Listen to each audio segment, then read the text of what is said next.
in terms of withdrawing the bill, using this specific term which the protesters have called for, do you, as Hong Kong's leader, have the autonomy to decide to withdraw the bill, yes or no, or is this something that Beijing has to approve as well? In other words, have your hands been tied by Beijing in not allowing the bill to be withdrawn?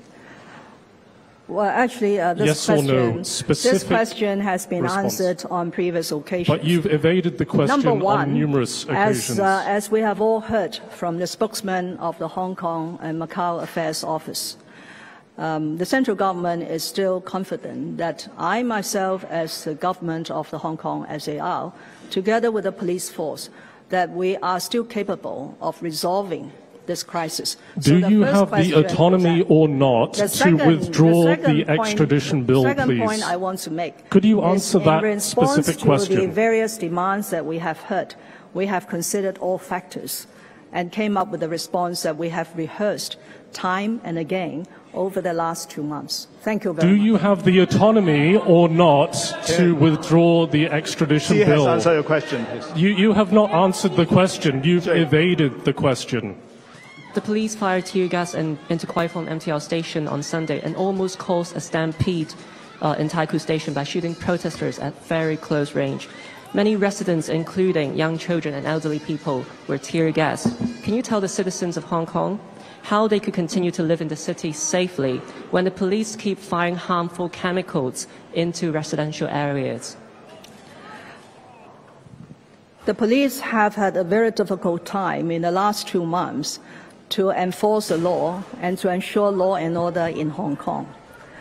As everyone will observe, they are under extremely difficult circumstances.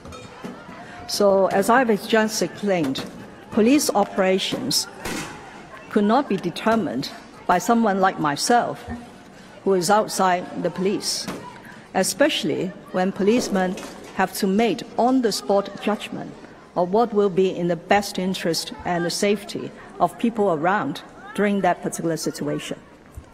The police have their code of practice to follow. The police have very rigid and stringent guidelines in the use of appropriate force, and that requires the lowest level of force in dealing with those situations. And I believe... What is your responsibility? You're talking about the responsibility of the police and the people of Hong Kong. What is your responsibility? Sir, please do not interrupt. Please answer.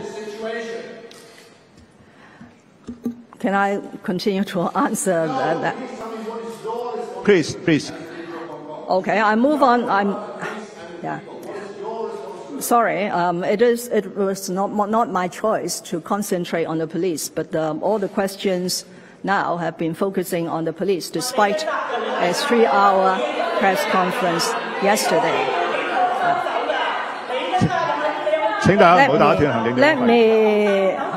Let me briefly give a very solemn and serious response to that question about the Chief Executive's responsibility. The Chief Executive's responsibility is to ensure that Hong Kong remains a safe and orderly and law-abiding city.